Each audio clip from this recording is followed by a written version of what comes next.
We are on lesson 17 of calculus. We're learning about Rolles theorem and the mean value theorem today.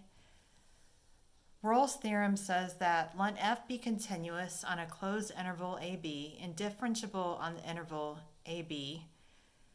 If f of a is equal to f of b, then there is at least one number c in ab such that f prime of c is equal to 0. We were working on that in our last lesson, f prime of c being 0. Again, that's when you've got a maximum or a minimum. When you have those points, you're going to have a horizontal tangent line at them. So when you take the derivative, again, it's all about the slope and the slope of any point at time on the curve. And so the slope at a max or a min is going to have a tangent line with a slope of 0. So Rolles' theorem is saying that when you have an interval from a to b, and if f of a is equal to f of b, so if the y values are equal, you're going to have some point in between them in which the derivative is equal to 0. This one here is talking about one. This one's not differentiable, and Rolles' theorem doesn't apply because at this point here, it's not differentiable because it comes to a point, and it's not a smooth curve, and so you're not going to find a derivative at that point. Okay, so using Rolles' theorem, it says find the two x-intercepts of the function f and show that f prime of x equals 0 at some point between the two x-intercepts. Okay, so the original function here is f of x is equal to negative 3x times the square root of x plus 1. For the interval, they want us to find it by using the two x-intercepts. So the first thing we're going to have to do is find the x-intercepts. Remember, the x-intercepts are where y is equal to 0. So we want to know when the original function, negative 3x, square root of x plus 1, where is that equal to 0? And that's going to be equal to 0 where the first factor or the second factor is equal to 0. You've got two chunks multiplied together. So where is negative 3x equal to 0, or where is x plus 1 equal to 0? And that would be at 0 and then at negative 1. So that's the interval we're going to be working on, negative 1 to 0. So they want to know, does Rolles' theorem apply for that interval between negative 1 and 0? So Rolles' theorem says we have to take the derivative of it. So that's the first thing we have to do. So again, f of x was negative 3x times the square root of x plus 1. So cleaning it up a little bit here to take the derivative, I'm going to leave the negative 3 out of it. And remember, that's x times x plus 1 to the 1/2. So by the constant rule, we can just pull that negative 3 out front and just leave it out of the whole thing. So let's take the derivative of it now. So f prime of x, negative 3. And we have a product rule going here because we have x times the quantity x plus 1 to the 1/2. So taking the derivative of the first product, the derivative of x is 1, times the second product, and then plus then the first product, and then times the derivative of the second product, and the derivative of that is 1/2 times x plus 1, and then to the negative 1/2, because you got to pull the 1/2 in front, and then you take 1/2 minus 1, which makes negative 1/2, and then by the chain rule, we need to take the derivative of the inside, and fortunately all we're going to get from that is the number 1. So cleaning it up a little bit more now, we have got negative 3 times the square root of x plus 1, and then plus, over here on the top we've got x, and on the bottom we have 2, square root of x plus 1. I guess we could make that a bracket like I did on the other side. All right, I should have left those 1/2. That makes it prettier to do for you. I'll do that real quick. So it's negative 3 times x plus 1 to the 1/2 plus x over 2 times x plus 1 to the 1/2. All right, I'm going to factor out this x plus 1 to the 1/2. So I'm going to make it to the negative 1/2. So x plus 1 to the negative 1/2. So I'm going to factor that out of both of those. So remember, when you're factoring it out, when you factor something out, you're dividing it out of everything. So I'm dividing out of this one x plus 1 to the 1/2, well, to the negative 1/2. And over here, I'm factoring out x plus 1 to the negative 1/2. So 1/2 minus negative 1/2 makes 1. So that's really just x plus 1 when you factor it out. And over here, it's going to be gone, leaving x over 2. So then you've got x plus x over 2, which makes 3 over 2x, because that's 1 plus a half. 1 plus a half is 1.5, and then plus 1. So we want to know when that derivative, that's the derivative of it, where is that derivative equal to 0 at? So it could be equal to 0 when this is chunk 0 or when that chunk's 0. So that would be 0 at negative 1, and this would be 0 at, move the 1 over, so it's 3 over 2x equals negative 1. So then flip it over and multiply by the reciprocal, and that would be negative 2/3. So negative 1 and negative 2/3. And we're not interested about the endpoint. We want to know what point in between in that interval, between negative 1 and 0, where's the point that also that f prime is equal to 0 at? So it's going to be at this one. So we show, the direction said to show that Rolles theorem applies, and we showed that by showing that x is equal to 0 at negative 2/3. All right, on the next page, again, we're using Rolles theorem. I want to know whether or not we can use Rolles theorem on the closed interval AB. So can we use it on this closed interval negative 2 to 2?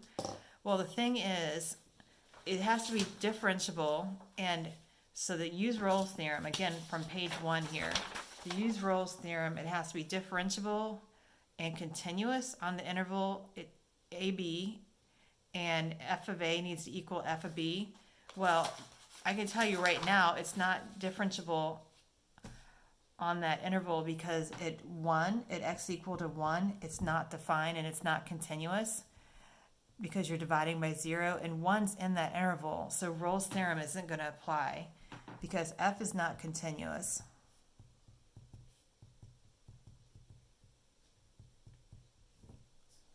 On negative 2 to 2, because f of 1 does not exist. So it's not differentiable there. Thus, Rolles theorem does not apply.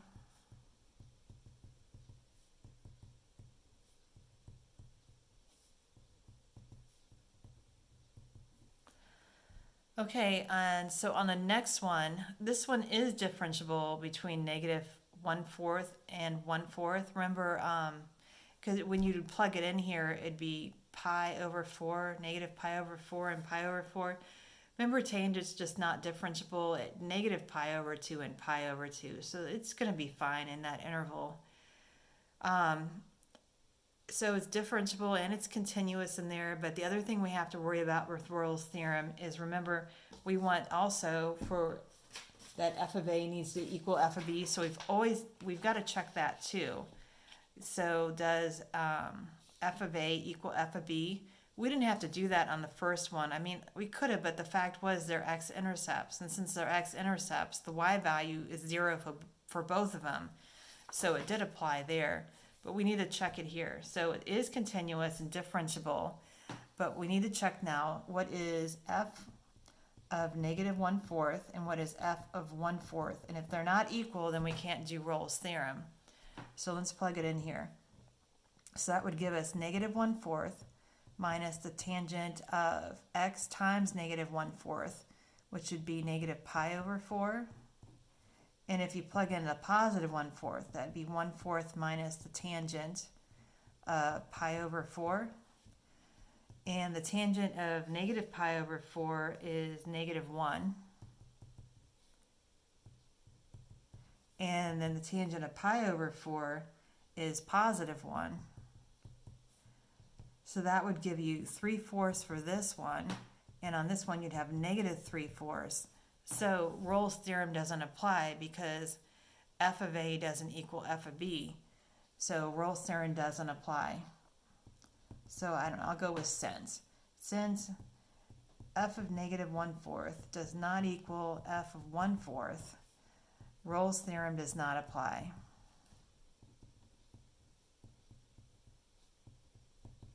If it did apply, then we'd take the derivative and would see where it was equal to 0 at, where f prime was equal to 0. All right, so the mean value theorem, just like the name implies, mean or average. All right, so it starts off the same way as Rolle's theorem did. F has to be continuous on the closed interval AB and differentiable on the open interval AB, and then there exists a number C in AB such that f prime of C is equal to the slope between those 2 points. And the remark here says the mean in the mean value theorem refers to the mean or the average rate of change on f on the interval AB. So the mean or average are again the slope. All right, so taking a look at it with a picture, they're saying now on an open interval from A to B, if it's differentiable and continuous between A and B, which it is, it's continuous, it's differentiable because it's smooth, there's no points on it. If it's continuous and differentiable between A and B, then there's some point in between there that the slope between those 2 points is equal to the slope between the endpoints.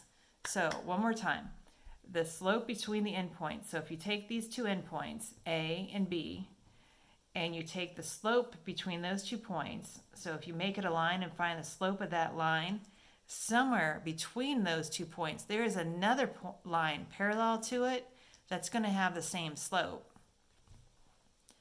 All right, so they want us to look at some more pictures. Let's look at some more pictures and think about the mean value theorem. So it says, sketch any tangent lines so that the graphs for each value of C guarantee the mean value theorem. All right, so let's take a look at it.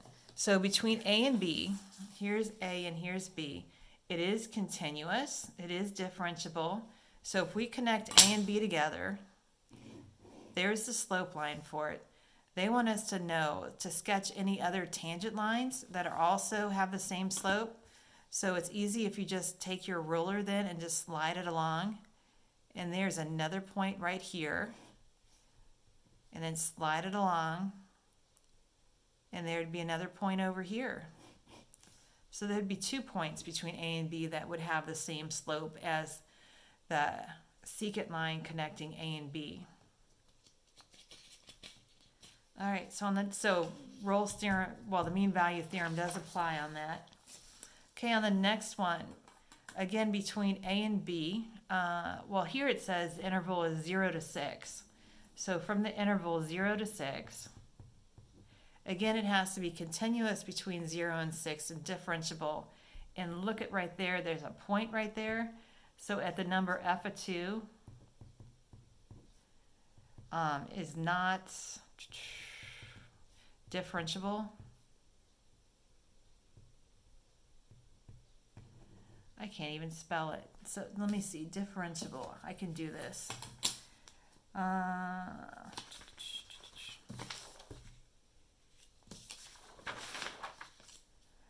Okay, f of 2 is not differentiable.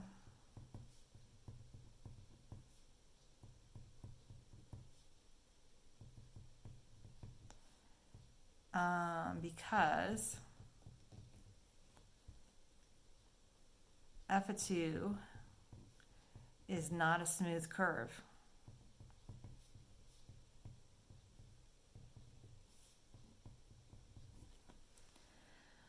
All right, let's try another one with some numbers. All right, so we want to use the mean value theorem here. And if the mean value theorem can be applied, they would like us to do it. All right, so taking a look at this function here, it is f of x is equal to x over x minus 5. Now, it's not differentiable at the number 5, because if you had 5 down here in the denominator, it'd be undefined, but 5 is not in the interval. So it is differentiable and continuous between 1 and 4. So the mean value theorem does apply. So we're going to go ahead and go for it. So by the mean value theorem, there is some point between 1 and 4 that's going to have the same slope as those endpoints. So the first thing we need to do is find the slope of those endpoints. So we need to find f of b minus f of a over b minus a. Let's go ahead and find what f of 1 is and what is f of 4. So if we put a 1 in this, that would give us 1 over 1 minus 5, which is negative 4. If we put a 4 in, we'd have 4 on top over 4 minus 5, or negative 1. So negative 4. So we'll do, so I did the 1 on top here, the 4 on the bottom, so we'll go 1 minus 4. So on the top we have to do f of 1, which is negative 1/4, minus f of 4, which is negative 4. So that would give us on the bottom negative 3, and on the top you would have, let's see, negative 1/4 and plus 4 would be 3.75. So 3.75 divided by negative 3 is negative 1.25.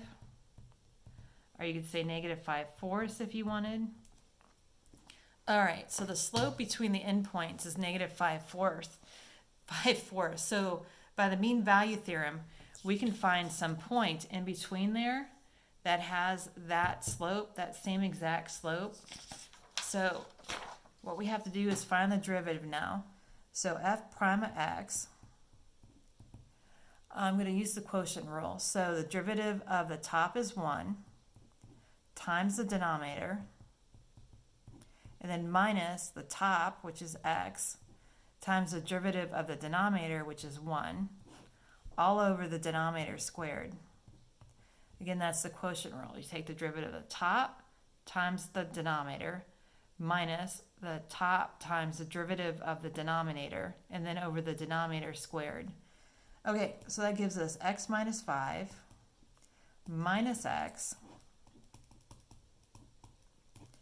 So you end up with negative 5 over x minus 5 squared. All right, so by the mean value theorem, we want to find the point where the slope is equal to the slope of the endpoints, which was negative 5/4. So we want to know where this derivative is equal to negative 5/4. So we want to set f prime of x equal to negative 5/4. So that would make it then negative 5 over x minus 5 squared. So we want to solve this. We've got a fraction equal to a fraction, so we could cross multiply. So that would give us negative 20 equals, going the other way, negative 5 times x minus 5 squared. I'm going to divide by the negative 5, which would give us positive 4. And then I'm going to take the square root of both sides to solve it. So that would make plus or minus 2 is equal to x minus 5. So x minus 5 is either 2, or x minus 5 is equal to negative 2. So that would give you 7, and that would give you 3. So those are the two possible answers, but the trick is here, they wanted to know in the interval 1 to 4. So since we wanted in that interval, the 7 doesn't apply. So only the number 3 applies. So because of that, the answer is going to be x equal to 3 for the whole entire thing. All right, I'll see you for the next video.